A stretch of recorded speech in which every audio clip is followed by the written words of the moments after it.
안녕하세요. 법률적인 일상 네 번째 시간입니다. 오늘은 카메라 등 이용 촬영죄에 대해서 살펴보겠습니다. 이거는 성폭력처벌특별법에서 이제 벌하고 있는 죄로 이제 타인의 신체를 촬영해서 이제 성적 수치심을 느끼게 할 경우에 이제 성립되는 죄이죠.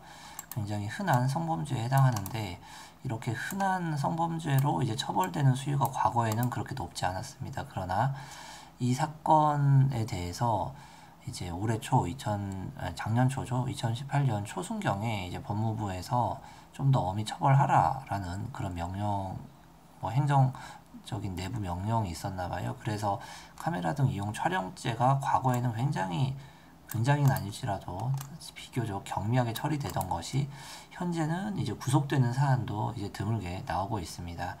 하지만 그게 전체적인 그런 경향은 아니고 이제 그렇게 엄히 처벌되는 경우가 덜어 있다라고 보시면 되고요. 일단 이 죄는 간단하게 핸드폰 같은 것으로 이제 여자 신체를 엄밀하게 이제 동의 없이 찍으면은 성립되는 그런 죄죠. 그런데 그냥 신체를 전체적으로 찍는다고 무조건 성립되는 죄가 아니고 성적 수치심이 느껴지는 그런 모습을 찍는 경우에 이제 그 죄가 인정됩니다. 하지만 성적 수치심이 느껴지냐 그렇지 않느냐는 결국 우리가 판단하는 게 아니라 이제 법원과 검찰에서 판단하는 것이고, 이제 그 법원과 검찰에서는 일반인의 기준으로 판단을 한다고 하는데 우리의 이제 그런 생각이 일반인적인 평균적인 생각과 일치한다는 보장이 없고, 마찬가지로 수사기관과 법원의 시각은 일반인의 시각이라고 그들이 생각하더라도 일부 다를 수 있다라는 가능성이 있으니까 될 수 있으면은 무조건 동의 없이는 다른 사람의 신체 등을 찍지 않는 것이 가장 안전하죠. 이게 성범죄 문제를 떠나서 성범죄가 성립하지 않는다고 하더라도 이거는 타인의 초상권을 침해하는 문제가 발생할 수 있습니다. 이제 프라이버시권이라고 해서 미국에서는 활발하게 논의가 되고 있는데 우리나라에서는 아직까지는 그 논의가 많지는 않습니다. 프라이버시권이라는 건 굉장히 큰 이제 범위를 가진 그런 권리인데, 그 중에서 이제 초상권, 지 얼굴을 어떻게 이제 지배하는 권리겠죠. 자기 얼굴 마음대로 찍어서 상업적인 용도로 이용하거나 할 경우에 그 부분에 대해서 금지한다거나 아니면 손해배상 청구를 한다던가 이제 그런 것들이 이제 프라이버시권 중 초상권의 내용인데, 설사 성범죄에 해당하는 그런 행위가 아니라고 하더라도 초상권 침해로 민사상 문제될 수 있음은 언제든지 주의하여야 되기 때문에 동의 없이는 타인의 신체나 얼굴을 촬영하는 것은 적절치 않습니다. 당연한 얘기죠. 그리고 카메라 등 이용 촬영죄를 범하였을 때 이제 작년부터 이제 최근까지는 이제 드물게 이제 구속되는 사건이나 실형이 선고되는 사안이 있었기는 합니다. 하지만 아직까지는 일반적인 경향이 굉장히 단발적인 수준에 불과하고 우발적으로 한 차례 우발적으로 발생한 정도다라고 한다라면은, 정말 운이 좋다라면은 경우에 따라 합의가 될 수도 있고, 합의가 어떻게 되느냐 그건 이따가 설명하겠습니다. 합의. 통상적으로는 이런 사건들은 이제 벌금으로 이제 끝나고요. 운이 좋다기보다 정말 깊은 반성을 하고 합의도 하고, 그리고 정말 착하게 살았고 전과도 없던 사람이면은 이제 기소유예라는 그런 행운이라기보다 기소유예 판단을 받을 수 있습니다. 기소유예가 뭐냐면은 이제 수사가 어떻게 진행이 되냐면, 먼저 이제 경찰이나 이제 검찰이 수사를 하죠. 보통 경찰이 합니다. 경찰이 사건을 수사해서 그 수사한 내용을 정리를 해서 의견서를 붙여서 해서 의견은 이 사람은 나쁜 사람이니까 이제 불구속 기소해 주십시오. 이런 식이에요. 이 사람은 정말 나쁜 사람이니까 구속 기소해 주십시오. 이런 식인데, 어쨌건 경찰이 1차적인 조사를 해서 의견을 붙여서 이제 검찰로 이걸 보냅니다. 수사의 시작은 경찰과 검찰 모두 할 수 있지만 수사의 종결은 검사밖에 할 수 없도록 법이 정하고 있기 때문에 입건된, 즉 시작된 모든 사건으로 시작된 모든 경찰 사건은 모두 검사로 이제 넘어가게 됩니다. 그러면 수사의 종결이 뭐냐? 수사는 이제 법원 가기 전 단계까지를 말합니다. 법원 가면 재판 단계고 그 직전까지는 수사 단계인 거죠. 그래서 수사의 종결이라는 것은 검사가 사건을 법원으로 보낼지 보내지 않을지를 결정하는 그런 이제 단계라고 보시면 되고, 검사가 법원으로 사건을 보내는 것을 기소라고 합니다. 소를 제기한다, 공소를 제기한다 라는 뜻이고요. 그리고 사건을 법원에 보내지 않으면은 이 기소 앞에 불자가 붙어서 이제 불기소라고 하죠. 여튼 기소유예가 뭔지 이제 설명을 하자면은, 검사가 이 사람이 죄를 져서 이제 나쁜 놈이야. 그런데 이제 법원을 보내려니까 이제 지금 너무 반성을 하고 있고 피해자도 처벌을 원치 않아요. 그리고 이 사람 죄도 없어. 앞으로 범할 것 같지도 않아요. 이제 그럴 경우에 이 기소를 유예하는 거예요. 이제 일단은 이제 기소를 하지 않겠다라는 거예요. 그리고 향후에 유사한 사건이 또 있으면은 그때는 이 기소 유예했던 범죄까지 고려해서 좀 더 중하게 이제 법원에 올리게 되는 거죠.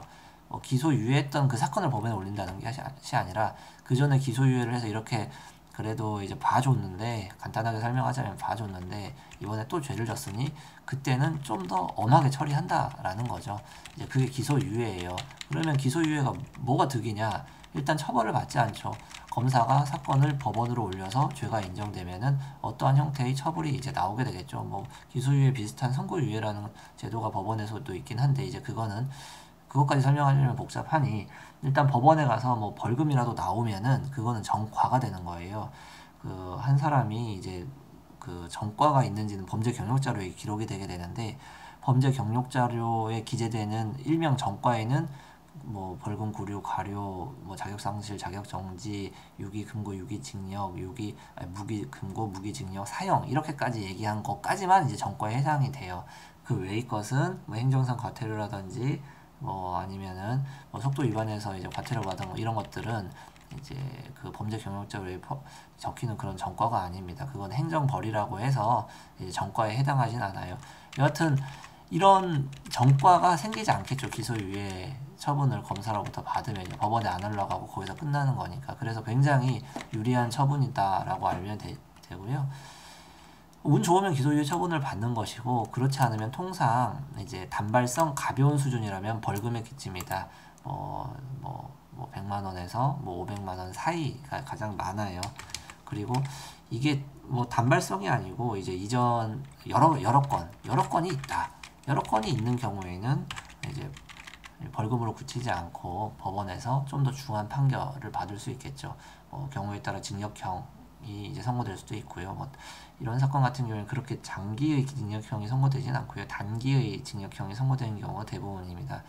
6개월이면 6개월 그 정도죠. 아니면은 이제 단기 징역형이 선고되면서 그 형의 집행을 유예하는 형태의 선고가 이제 될 수도 있습니다. 집행 유예가 뭐냐면 이제 형 집행 유예예요. 정확하게 얘기를 하자면은 형 집행 유예. 그러니까 판사가 판결을 선고할 때 피고인에게 징역 1년을 선고한다. 이렇게 판결을 하면은 이제 실형이 선고되는 거예요. 그런데 그 다음에 이거죠. 피고인에게 징역 1년을 선고한다. 다만 그 형의 집행을 2년간 유예한다. 라고 하면은 집행유예 선고인 거예요. 이게 실형 선고와 집행유예 선고의 차이인데, 그래서 만약에 본인이 죄를 져서 법원에 가서 판결 선고를 받을 때는 끝까지 들어봐야 돼요. 판사님이 피고인에게 징역 1년을 선고한다 라고 했을 때 이제 억장이 무너지겠죠. 근데 끝까지 들어봐야 돼요. 다만 이라는 단어가 붙으면은 이제 좀 안심을 하셔도 되겠죠.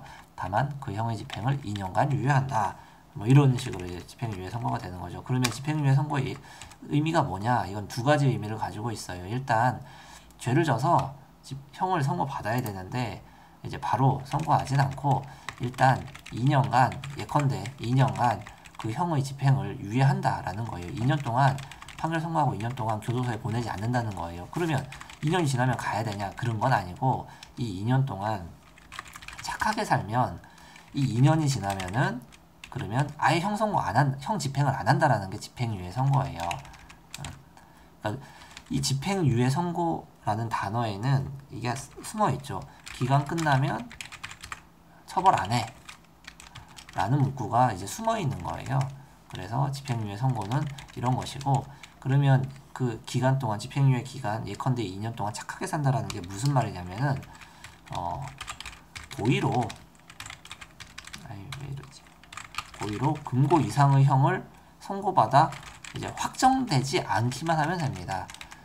뭐 이제 고의, 그러니까 과실범이 있잖아요. 실수로 누굴 다치게 했어요. 과실치상. 실수로 누굴 죽였어요. 뭐 과실치사. 뭐 이제 이런 대표적인 교통사고예요. 운전하다가 이제 사람을 칠 수 있잖아요. 그게 이제 고의 범행은 아니죠. 과실에 의한 대표적인 범행인데 이제 그 경우엔 교통사고 처리 특례법 3조 1항이 이제 적용되게 되고 그것의 본질은 형법상 업무상 과실치상 혹은 치사에 해당합니다. 이런 교통사고는 우리나라에서 굉장히 빈번하게 일어나는데 이러한 이제 과실범을 이렇게 집행유예 이제 실효사유에 해당하게 하면은 이제 좀 적절치 않다라는 게 이제 입법자의 판단입니다. 그러니까 교통사고를 과실로 일으키는 것은 그거는 나쁜 거긴 나쁜 건데 이제 그래도 이제 착하게 사는 것에 이제 크게 반하진 않는다라고 보는 거죠. 그래서 고의범인 경우에 이제 집행유예 실효 요건으로 이제 들게 했고요. 그리고 고의범이라고 다 이제 집행유예가 실효되는 것이 아니고요. 금고 이상의 형이 이제 확정되어야 집행유예가 실효가 됩니다. 금고 이상, 금고가 뭐냐면 그냥 교도소 가는 거예요. 교도소 가서 계속 갇혀있는 게 금고고, 징역은 뭐냐? 징역이라는 것은 이제 1을 이제 추가로 하는 거죠. 갇힌 상태에서 이제 1도 같이 한다. 이게 이제 징역이에요. 징역이 금고보다 더 이제 높은 형인데, 어쨌건 고의에 의한 금고 이상의 형이 이제 확정되면은, 집행유예 기간 중에 확정되면은, 그러면 그 집행유예가 효력을 상실해서 실효가 돼서 그 실형을 그때 가서 살아야 되는 거예요. 그래서 집행유예는 이런 개념이에요. 여튼 통상 벌금인데 좀 많이 그 죄를 지었으면 그러면 집행유예나 아니면 실형도 나올 수 있고, 그 정반대면은 기소유예도 나올 수 있는 게 카메라 등 이용 촬영죄이고, 최근 들어 경향은 이제 드물게 이제 구속도 되고 실형도 나온다, 이렇게 이해하시면 됩니다. 그리고 이러한 카메라 등 이용 촬영죄 같은 경우에 그 수사 단계에서 핸드폰을 이미 제출을 받아서 그 내용을 복원하는 경우가 많아요. 이 카메라 등 이용 촬영죄가 이제 입건되는 경우가 어떤 경우냐면은, 결국은 그 피사체, 그러니까 카메라로 이제 몰래 찍힌 피해자가 이제 고소를 하는 경우죠. 알아차리고 고소를 하는 경우인데, 그렇게 알아차리면은 보통 이제 도망을 치죠. 이제 카메라 등 이용 촬영죄를 범한 범죄자는 도망을 치면은 그거를 어떻게 추적을 해가지고 이제 그 사람을 잡게 돼요. 그래서 이제 조사받으러 오라고 이제 소환 연락이 오죠. 그렇게 조사받으러 핸드폰 들고 가면은 그 형사가 핸드폰 보자고 하죠. 그리고 그 핸드폰 보여주면 거기에 이제 사진이 이제 찍혀 있을 수 있죠. 그런데 보통은 그런 상황이 되면 대부분 핸드폰의 그 사진들을 다 지우고 수사에 참여를 할 거 아니에요. 보통은 그래요. 그런데 수사에 참여했을 때 형사가 이제 아무것도 없는 것을 보고 아이고 죄 안 지셨네요 하고 이제 보내주냐? 그렇지 않고 그 핸드폰의 그 삭제된 내용을 복원을 해요. 그 복원을 어떻게 하냐면은, 일단 첫 번째 핸드폰을 이미 제출하라고 해요. 동의받아서 이미 제출을 받고 그거를 이제 그 보건센터에 보내요. 그래서 핸드폰에 삭제된 내용을 다시 복원을 싹 다 합니다. 그럼 복원하면 지웠던 게 다시 나올 거 아니에요. 그래서 그 증거를 찾는 거예요. 그리고 그 핸드폰을 제출할 때 이게 사람들이 이거 잘 모르는데, 형사님이 달라고 하면 그냥 아무 생각 없이 주잖아요. 그런데 이거 제출 의무가 있는 건 아니에요. 형사가 압수수색 영장 제출하지 않으면은, 제시하지 않으면은 반드시 제출 의무가 있는 것은 아니다. 요거는 그냥 알고 계시고, 그래도 수사에 협조하는 게 좋겠죠. 죄 지은 사람이 뭐가 떳떳해서 그렇게 버티겠어요. 죄 졌으면 반성하고 이제 자신이 죄값을 치르는 게 당연한 것인데, 여튼 절차적으로 이제 그렇다는 거고요.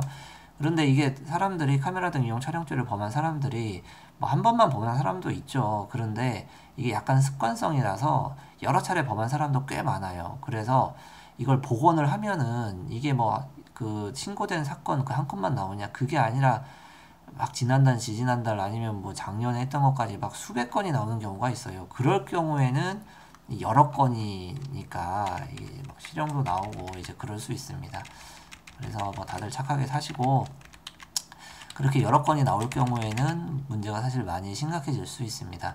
이렇게 여러 건이 나온 것과 관련해서 뭐 이제 뭐 증거로서의 그 능력이라든지 뭐 여러 가지 법리적인 논의들이 있는데 그거는 뭐 다 나중에 다음에 이제 뭐 기회가 되면 그때 논의를 추가로 해드리기로 하고요. 오늘은 여기까지